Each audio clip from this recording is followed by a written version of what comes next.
Made गाय section में आपका एक बार फिर से स्वागत है। आज हम ग्रामर का एक्टिव पैसिव का दूसरा और आखिरी चैप्टर डिस्कस करने वाले हैं। हमने पहले चैप्टर में present continuous, past continuous, future continuous तक कर लिया था। इसके बाद का रह गया था, यानी कि हमारा केवल परफेक्ट रह गया है। उसके अलावा हमारे पास इम्पेरेटिव सेंटेंस और इसके अलावा थोड़े से एक्सेप्शंस भी रह गए हैं, तो वो भी देख लेते हैं। आइए शुरू करते हैं। पहले से इंपॉर्टेंट फॉर्मूले जो हमने पहले पढ़ चुके हैं उनको दोबारा एक बार पढ़ लेते हैं। Always use third form of verb in passive, हमेशा थर्ड फॉर्म यूज़ करनी है। ऑब्जेक्ट सब्जेक्ट को आपस में बदलना है। बाई का यूज़ हमेशा करना है ऑलमोस्ट, ये आपको बता चुका हूँ कि कब नहीं करना है। और जो एक्सेप्शन था वर्ब का, किस वर्ब में यूज़ नहीं करना है, वो भी आने वाले हैं। He, him, I, me, she, her, we, us, they, them, you, इनको रिप्लेस करना है एक दूसरे से। सब्जेक्ट ऑब्जेक्ट के जैसे अपन रिप्लेस करेंगे वैसे इनको रिप्लेस करना है। और आखिरी रूल मैं आपको बता चुका हूँ जो काफ़ी फेमस है और आपको याद रखना है। प्रेजेंट इंडेफिनिट को हम चेंज करेंगे तो कंटिन्यूस में चेंज होगा, क्योंकि इंडेफिनिट कोई भी हो वो हमेशा उसी काल की कंटिन्यूस में चेंज होगा। अगर प्रेजेंट है तो प्रेजेंट में, अगर पास्ट इंडेफिनिट है तो पास्ट कंटिन्यूस में, फ्यूचर इंडेफिनिट है तो फ्यूचर कंटिन्यूस में। इसके अलावा अगर कोई भी परफेक्ट है तो परफेक्ट को हमेशा बीन लगा के उसको सॉल्व कर लेंगे। चलिए आगे बढ़ते हैं। नीचे दिए कुछ ऐसे वर्ब हैं जिन्हें फिक्स प्रपोजिशन के साथ यूज़ किया जाता है हमेशा। ये कुछ एक्सेप्शंस हैं, जैसे कि पिछली बार हमारे पास एक क्वेश्चन आया था, उसमें लिखा था laughed at, surprise at, amaze at, astonished at, vexed at, annoyed, filled with somebody. इस तरह से जितने भी दिए गए हैं, टायर्ड ऑफ या ऑनरामेंटेड विथ, ये सारे के सारे जितने भी दिए गए वर्ब्स हैं उनके साथ एक प्रीपोजिशन लगा हुआ है। उस प्रीपोजिशन को हमेशा लगे रहने देना है, चाहे बाई का यूज़ करें या ना करें। कुछ एग्जाम्पल दिए हैं, आइए पढ़ लेते हैं। The fire engulfed the building. Engulfed यहाँ पर दिया हुआ है, एनगल्फिड सबसे आखिरी में दिया हुआ है। एनगल्फिड के साथ इन का प्रयोग होगा हमेशा। The building was engulfed in the fire. इसी तरह द बॉक्स कंटेन्स 10 सिगरेट। ये प्रेजेंट इंडेफिनिट में है तो डेफिनेटली ये कंटिन्यूस में जाएगा। तो 10 cigarette are contained in the box. ठीक है।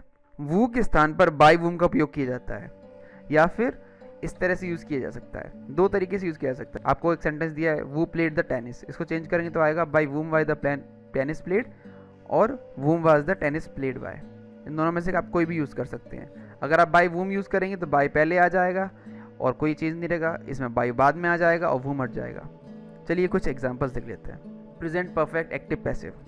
द न्यूज़ है सरप्राइज्ड अस। अब आप देख सकते हैं कि सरप्राइज हम पहले पढ़ चुके हैं। सरप्राइज एक ऐसा वर्ब है जिसमें फिक्स प्रीपोजिशन की बात आती है। We have been surprised at this news या the news.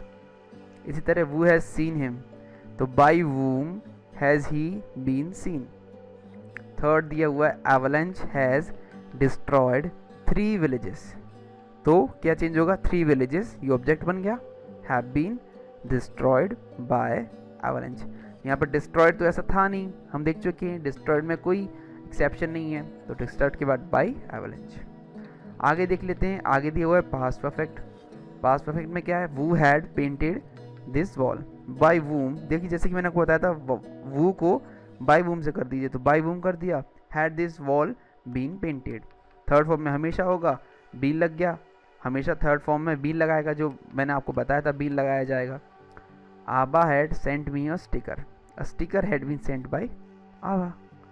Milk had contained in jug. अब कंटेन्ड ये आप पढ़ चुकी हैं। कंटेन एक ऐसा वर्ब है जिसके साथ इन हमेशा फिक्स रहता है, जो उसके आगे इन लिखा हुआ है, तो ये क्या हो जाएगा, jug had been contained in by milk. अगला देख लेते हैं फ्यूचर का। We will have gone Goa, ये हम फ्यूचर का पढ़ रहे हैं, तो गोवा जो हमारा सब्जेक्ट था वो ऑब्जेक्ट, ऑब्जेक्ट तो subject, will have been gone by us, यानी कि हमारे द्वारा।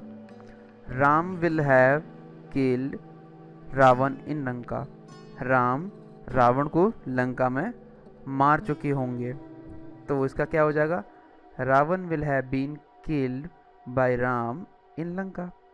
अब कुछ मॉडल्स का देख लेते हैं। मॉडल्स में कुछ नहीं होता, इसमें केवल हैव बीन जैसे कि दिया हुआ है, शुड हैव, मस्ट हैव या फिर माइट हैव, तो उसमें बीन लग जाएगा, सेम वही प्रोसेस है, कुछ नहीं करना है। We should have gone home, तो होम शुड हैव बीन, यहाँ पर बीन लग गया, आप देख रहे हैं, gone by us. Ram must have invited Sita, Sita must have been invited by Ram.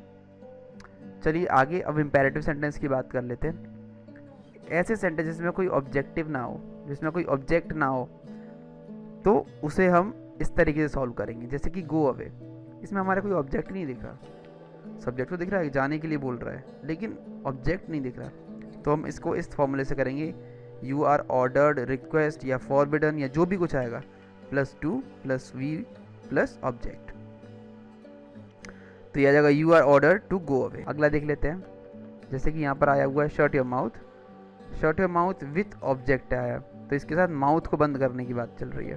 तो ये दो तरीके से लिख सकते हैं इसको, you are ordered to shut your mouth, या फिर let your mouth be shut. Moral sense में अगर आए, help the poor should be helped, object + should + be + V3।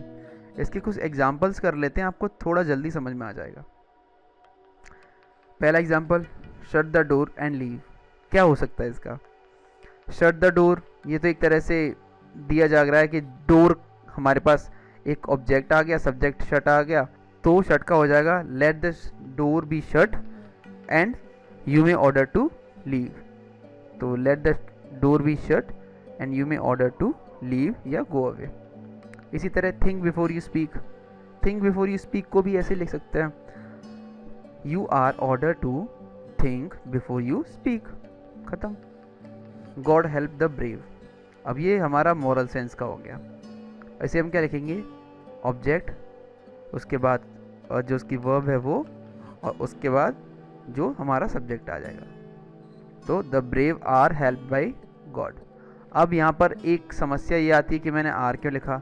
जो लोगों को ये क्वेश्चन उठा, इसे देखते कि द ब्रेव आर आया है, द ब्रेव लिखा हुआ फिर भी आर आ गया, कुछ लोगों को सवाल उठा होगा, बहुत अच्छी बात है, जिन लोगों को उठाया बहुत अच्छी बात है। मैं बता देता हूँ, द ब्रेव की बात की जाती है, मैंने आर्टिकल में बताया है, आप आर्टिकल वाला वीडियो जरूर देखिएगा।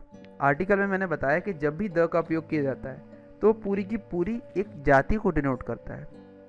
The poor, the rich, the brave, ये पूरी की पूरी जाति को डिनोट कर रहा है, सभी बहादुरों को डिनोट कर रहा है। तो सभी बहादुरों को डिनोट करने के लिए हम प्लूरल यानी कि आर का उपयोग करेंगे, the brave are help by God. अब हैज, हैव, हैड +2 + V1, कुछ सेंटेंस होते हैं जैसे कि Ram have to choose a shirt, इसे कैसे सॉल्व करेंगे? ये इसका एक्टिव फॉर्म है, तो इसका पैसिव फॉर्म क्या हो जाएगा, जो नीचे दिया हुआ है। Object have, has, had, to + be, verb की थर्ड फॉर्म हमेशा होती है, + बाय ये भी हमेशा होता है, और + सब्जेक्ट ये भी हमेशा होता है। मतलब आपको केवल बी जोड़ना है और कुछ नहीं करना, बहुत ईजी है। ये स्पेशल केस बना के मैंने इसलिए दिया है क्योंकि कभी कभी इसके क्वेश्चन आ जाते हैं, CHSL में आ चुका है। Ram have to choose a shirt, इसका हो जाएगा a shirt has to be chosen by Ram. यहाँ पे केवल बी जोड़ा है और इसमें कोई भी ऐसा हार्ड एंड फास्ट, कोई ऐसा कुछ अलग रूल नहीं है कि आप नहीं कर पाएँ, बहुत ईजिली हो जाएगा। I have to finish this work has to be finished by me, be लगा दिया खाली। इसी तरह से अगर वर्ब आई जैसे कि मेक, बिड, लेट, हेल्प, तो इसे कैसे करेंगे? अगर लेट आ गई तो जैसे लिखा हुआ लेट मी वर्क, मुझे काम करने दो, तो इसे लिख सकते हैं आई मे अलाउ टू वर्क। इसे ऐसे सॉल्व करेंगे अगर वर्ब के रूप में दिया हुआ लेट को तो। या फिर आ गया मैंगो टेस्ट इज स्वीट, ये काफ़ी ज़्यादा पूछा जाने वाला सवाल है। मैंगो टेस्ट इज स्वीट या फ्लावर स्मेल्स नाइस, तो इस तरह के सवाल को करने के लिए लिखते हैं mangoes is sweet when it is tested. Mango is sweet यानी कि यहाँ पर तो हमने कुछ नहीं किया, इनडेफिनेट को कंटिन्यूस में कर दिया। व्हेन इट इज़ टेस्टेड, यहाँ पर हमने व्हेन लगा करके दोबारा से जो इट इज़ टेस्टेड था वो जोड़ दिया बस। They must help me finish the work, ये मैं आपको बता चुका हूँ। दे मस्ट, अब ये हैज़ हैड वाली फॉर्म की तरह ही आ गया है, लेकिन यहाँ पर केवल एक मॉडल आ गया है। तो मॉडल आ गया है तो मैंने इसके बारे में आपको क्या बताया था कि बी लगा दीजिएगा, तो बिल्कुल वही करना है। I must be help to finish this work. तो यहाँ पर हमारा पैसिव वॉइस का लेसन ख़त्म होता है। Thank you.